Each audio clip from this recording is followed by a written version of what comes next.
Guys, whoever was following me on my last video, guys, I did a mistake. Man, I did a mistake, so I had to take it apart. The transmission already got together and happy. When I came to test the fifth gear on the transmission. The shifter, it wasn't allowing me to shift into six. It was locking. So only fifth it was going in, not six. So man, I find out I cut this. I cut this. All the stuff that was right here, so I can like investigate and see. I put this through the shifter hole, and I want to see what's going on with the shifter. Why it wasn't shifting, like why this part right here wasn't allowing me to like shift. And this is the original one, the Mark 7. This one will go in gear, no problem. On 6th gear, no problem. You can see.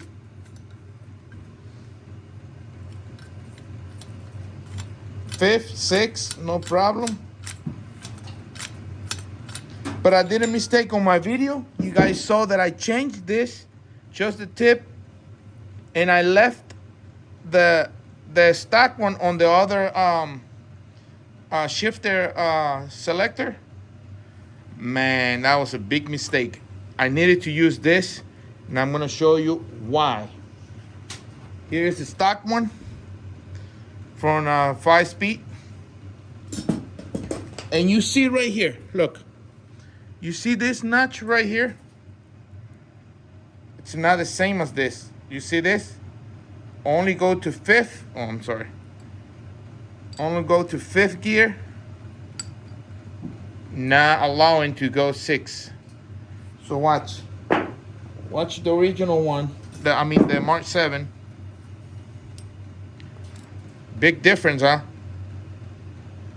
So now I'm gonna swap this, since it's the same one, same everything, same link and everything. I'm only gonna swap this tip right here, and because this triangle right here is the one that is allowing me to go in 6th gear, which it makes sense, because that's why on the 6th gear conversion kit we cut this, eliminate this, and the other one was provided from the company, so it already had this. So another thing that I find out, that's why this selector, I didn't use this selector originally. I was, but not anymore, is this. You guys can you guys gonna see that one is longer than the other. Like, I don't know if you guys can see the difference, but one is wider. It's a little bit wider than the other one, so you guys can see this is wider, this is shorter. So when I put it together, one, it was sticking farther than the other. Man, I don't know if you can see the difference, but look. And it's still not quite straight, but look. See, this is longer, this is short. So, man, now I'm here, since I already know, and I got the tool, and I know how to pull these pulleys without damage them. So I was like, let me fix this, because man, all this work, and I thought it was done. I came with the drill, spin the transmission, and then shifted to gear. All the gears, reverse, first, second, fourth, and fifth, were working fine, just not 6. So also I wanna upgrade you guys with something. In my video, I mentioned that I didn't use the original reverse. I only used the shaft and the bracket from the original from the stock O2J. This bracket is stock and the shaft is a stock, but the reverse gear is bigger. The bottom one is bigger, so you cannot use the reverse, the O2J reverse. You cannot use it. You have to use the O2S. all the gears are from O2S, including the some rings for this one. This ring is from the O2S because it's newer. The seals, the two seals, same thing on the other side. It's from the O2S, so it's newer, you know. So look, you can see there's no seal, no bearing, no anything. So because that's the new, and I swap it to this. So you guys are good. Remember, you have to machine this shaft, machine it down 1,000 because the shaft is 30 millimeters, and the bearing from the O2J, the old one, on the bottom they use 29 millimeter on the shaft. So you can just machine it down 1,000, put the bearing in the O2J bearing on this pinion, and you're good to go. Oh, remember the washer, you gotta like use like a 0.5 millimeter washers on this pinion. So it kind of lift a little bit the pinion. So when you tie it from the bottom, it doesn't like super tight the bearing. So it's kind of like, you know, easy to work on it. It has a mark in there. I didn't know. Got a mark in there. But anyway, guys, that's what I want to upgrade you guys. And I'm gonna swap the fifth gear shifter thing from the new one to the old one. So I'm sorry, guys. I got the piece out. The two pieces out. They are the same exact besides this thing. You guys are gonna be able to see that notch in the middle is the one that's like stopping me from that pointy notch right here. It's gotta be gone. I can either cut it and use the original one because it has this group for the washers. This one has nothing. So I mean, I'm able to cut it nice. I don't know, I might gonna end up doing that because I got him outside right now and I can see where I need to cut. But this is the difference. That's why the 6th gear, it didn't want to engage, because it doesn't have this triangle to allow it to engage. So just wanted to point that, because everybody can do mistakes. So I'm trying to fix my mistakes. Maybe one of you guys trying to do it like me, and then, how? But this guy posted and he didn't say anything. No. I don't want you guys to go through all that. So I'm showing you guys that this is what my mistake is. Hopefully this is the only one left. The only one problem left, and good to go. So guys, here's the final product. I ended up like just notching the original O2J selector, because like I said, this one on the other side doesn't have the group for the locking washers like this one. So since I'm gonna be using the original selector, the whole mass thing selector, I'm just gonna take that little tip from here, put them in here, and that's it, how it was. But now it's gonna allow me to shift in 6, because I already notched it that piece. So you probably seen it like, oh no, too bad, too wrong. I mean, it's pretty accurate, I will say so. So I don't see why it won't shift any. I don't see why it won't shift. So there you go, guys. That's my update. I'm not gonna be using the O2S. I'm gonna be using the O2J, and I just notched that little triangle thing. That's it. So I'm back. So let's keep going. This is my final product. That's how it looks. Let me set it straight. This it's this link right here. It's not the same as this. That's why I cannot use the original O2S with all the gears. So I have to use the Mark IV one, and I only attach it, that tip on that piece on the tip, and I ended up using the original one. Just notch it there, Like I show you guys, just notch it there. Another thing, this thing, I'm not going to be using it. So another thing is the reverse. Reverse gears are not the same as the, oopsie. Almost break my. But you see, are not the same. The one is bigger, the O2S is bigger, the O2J it's smaller. Both. This one is also smaller for this one. So I ended up just using just the shaft from the O2J and O2S reverse gears. O2J shifter selector with the O2S for the 6th gear. So I just want to point that out. Hello guys. And show you guys this. While I was doing the open that case and try to put it back together, because I was trying to make that shifter selector good to go, you know, because I trim it. You see how I did it. But while I was doing that and putting the transmission back together, I came to read the comments, and this guy right here, Diesel Power, man, thank you, man. Thumbs up for what you just told me. You said something about spacer for the bearing, I mean for the ring bearing for the pinion. Man, I didn't know it has that ring on the bottom. So man, I just delete that. That's all what I needed for my setup, man.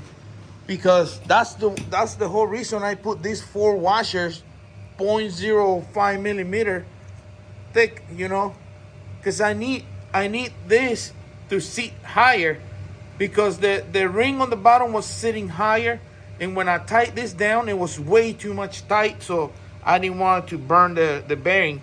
So what I did, I just heat the case on the bottom, right where the ring is, up to the point it was easy just to like pry the ring up, and I just pull that ring from the bottom of the ring, you know, the spacer. I don't need that, man. So that way I remove the washers. I was using it to lift this, and now it's tight and torque it, and man, this thing spins, wow, perfectly fine. See, I think I'm gonna rock and roll that pretty good. Not loose, nothing, just perfect. And what was happening, that this one doesn't have that ring on the bottom, man. It's just like straight to the metal. Doesn't have that ring. So, man, I'm just gonna rock and roll that thing with no ring on the bottom, so it released the pressure on the pinion. Man, I'm good to go now. That was the only thing, the only issue, because I don't like how I, you know, I put this on all 4 bolts to lift it, to lift the pinion up. So there's no pressure here at all. And also this doesn't have no pressure at all, so it shouldn't be changing in size or anything. So I don't know if you can see, but that sits perfectly like in place, man. I think I'm gonna be rock and rolling that thing pretty good, man. It's not touching. Man, I cannot record. And I think I can rock and roll that thing pretty good, man. And if it's wearing a little tiny bit, whatever, it might, you know, like eat the metal or settle down at some point, or it blew up. One of the other. So I'm happy. Like, I mean, I'm way happier than before, look. Because I don't have to use those ghetto washers, you know. So thank you for telling me that, Diesel Power. So I'm gonna put it back together, and we're gonna see how really ended up now. And while I'm here, there's some part number for this piece. I really liked it because I really wanted to put this in my other 6-speed transmission that I have done. So here's the part number. It looks like we have 0A43011348, or letter A. And then PA 6.6-GF30. This is pretty cool. You know, they send the oil from one side to another to transfer, you know, like so it circulates. So thanks for watching, and well, still watch this because we're gonna see how it ended up. Okay, right, diesel power. Oh no, this is Christopher. The ABS, you know, it sounds good and everything, you know, like the reading the speed from the ABS wheel hop or whatever speed sensor. It's nice, but I mean, not everybody can do, you know, like the IMO 3 cluster and going through all that trouble with the wiring harness. And some cars doesn't have that, you know, the CAN bus and, like, you know, finding the right cluster married to the computer. And I believe it requires programming. Yes, I believe that. And also man, whoever's doing this, the transmission still gonna need to address the shifting bracket problem, because it's not the same. Remember, I was telling you guys that this transmission has not the same so whoever is dealing with that, he's gonna have to, like, there you go. See, right here, I'm gonna show you right now. Whoever's trying to deal with that, I mean, oh, hold on, this is not even the correct one. This one is. So here you go. Let me see if I can put this down a little, or so here you go. Sorry about the mess, but here you go. You see this? It doesn't match. It doesn't match at all. So whoever is, like, you know, doing this, he's still gonna have to deal with the shifting, the tower.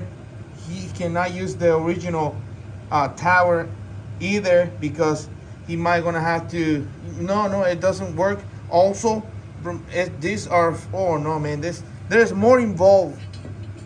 There's more thing involved than just like bolting into the car and then forget about, you know, because he's still gonna have to MacGyver some stuff, you know, like I'm doing. So I don't know. I mean, I don't know. I'm just trying. See what's up, guys.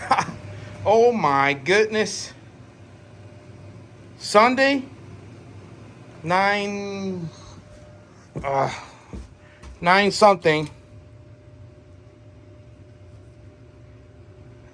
Okay, 5 after, right before 10. So 9:55. Wow.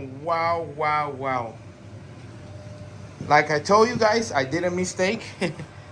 But I ended up using a 0.5 millimeter spacer on the bearing that goes right, and oops. Oh, come on, buddy. Okay, on the ring that it goes right behind this. Look how my nuts, and man, I reuse back and forth. You guys have no idea how many times I open and close this thing. Oh my goodness, I was tired. But finally, everything on the Mark 402J case is here, besides, you know, that cover that's not it doesn't belong to this one, because it was that one, the original one. So now we're using that one. Oh my goodness. So everything is there. Remember, guys, I told you guys about what I changed and all that stuff. Make sure you check the video. But wow, before I was not able to spin the shaft by hand. I wasn't able to spin it because this was so tight. So my removing the, where is it, the original This is 1,000 millimeter. This ring goes behind here, right under the ring, the bearing ring. So this goes there. So while this is there, that case, it was so tight, this bearing. So I had to remove this and use a 0.5 millimeter shim, and it works fine for me. So far, I mean, I'm good until here. I don't know when I put them on the car, but I can spin it by hand with 2 fingers, so it should be fine in the car. So check it out. That's in neutral, but before I cannot even do this in neutral. So let's put them on what? Reverse. That's reverse. Let's try. Reverse works. Okay. I guess this is first gear. Yep, that's first gear. But hold on. The cup spins. Second gear. I guess this is third. The shaft spins. I mean the cups. I'm sorry guys, I cut the video. This is 4.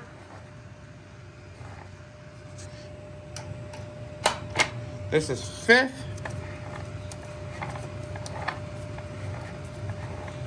And this is 6. Oh, I guess this is a little... Okay, so never mind. This is 5th. This is 6. Yep. Yep. So this size, that will be 4. Yep. First and reverse. So everything works. Oh man, I think I'm finally done with this. Wow, this thing. If I have a late, I won't be complaining because I don't have to machine parts. You know, like I don't have to go to machine parts somewhere else. I can just fabricate myself right here. But I don't have money to pay $3,000 or $5,000 on a used late. So if not, man, if I weld, I think, guys, honestly, I think I can just, you know, instead of doing all that work in there, I will use the original case and I will weld something in here like a solid aluminum block or something. Drill it and tap it. So this I will be using the rear mount for original position, you know, or maybe the top one, or the front one, maybe the front one, because I think the 2 on the rears are not correct. Look, this one fits perfectly fine right here. Yep, that's how it goes. So pay attention to this and this. So it's right in the middle, and then the hook. So let me see. It was right here, and that's like way too far. So it should be right here. So I guess the one I can use for like, you know, for the point, you know, like the first star or something, is the one on the case right here. I can use that, bolt it there, and then measure where I'm gonna need this. And I think it's better to just weld a piece of aluminum like this in there, or just cut this or something, weld it back here, drill it and tap it. Same thing with this one, weld it here, drill it and tap it. And here I will just cut, man, cut a hole straight with threads, and not just gonna straight bolt the, you know, the sensor there, cause it doesn't. I don't know, man. I've been so much, you know, frustrated with this thing. I was just trying to make it, you know, make it easier. I know a lot of people are mentioning about about the immobilizer 3 and make it work with the ABS sensor, you know. But some people don't want to go that way. I don't know. I'm about to send this work to a I don't know if you guys are familiar, but this one I think is immobilizer 3, and it has the full screen FIS, whatever you guys call it, to late, how you go, cluster, like something, I don't know. I got him out of Passat, out of this Passat, and I just changed the guts out of here, like just what I did on the transmission. So put them inside this case. So, but it doesn't work. You have to be immobilize it, or to get it full function, you can send it to this guy. He can program it for your car, and you can be able to use the controls, you know, on your steering with this. So this is, I think it's immobilizer 3, but I don't know if many of you want to go that way. So guys, I think now for sure it's done. So that's how I did it. I got a mess right here, I know. I got a mess. But now I think for sure it's done. So no more mistakes. I'm gonna upload the video and apologize to you guys that I you know, I didn't even check that this thing, it was not spinning. And I think in my video I was trying to spin it, but I didn't pay attention. I thought it was because it was locking gear or something. No, it was you know, it was because it was locked with the inside parts. So oh my goodness, I had to, good thing I removed the washers I used before, the 0.5 millimeter, whatever, you know. So they're nothing in there anymore. I just use the 0.5 millimeter spacer behind the bearing ring. That's it. So guys, thank you for watching my videos. Thank you for all the support. And now I think I'm gonna, this is easy. I think I'm just gonna erase that name in there and just, oh man, come on, like, and I'm just gonna, you know, this was a diesel too, I think. EHA. I think I'm gonna erase that and just put the TKR something. There you go. TKR 0512837 FM 62S034. Woohoo! So this was wow. I don't know. So guys, thank you for watching, and stay tuned for the next one.